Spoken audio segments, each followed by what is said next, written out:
હત્યાના આરોપીઓ પકડાયા છે। પોલીસે દાંતીવાડાથી 3 આરોપીઓની ધરપકડ કરી। આરોપી હસમુખ વાઘેલા, લેલી વાણી અને ભાવેશ પરમારની ધરપકડ કરાઈ।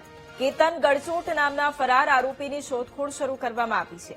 નટુ પરમારની હત્યા કરી અને આરોપીઓ બનાસકાંઠા ભાગી ગયા હતા। બનાસકાંઠાથી રાજસ્થાન જાય તે પહેલા જ પોલીસે તેમને સકંજામાં લઈ લીધા છે।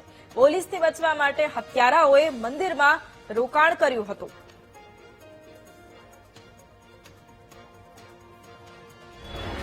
સીતારામ મોબાઈલ સ્ટોરની આગળ એક ઈસમ નટુભાઈ પરમાર કરીને એની 4 ઈસમોને લોખંડની પાઇપ અને લાકડીથી માર મારીને હત્યા કરી દીધેલ હતી અને તે પછી આનંદનગર પોલીસ સ્ટેશનમાં હત્યાની એફઆઈઆર એક નોંધાયેલી હતી।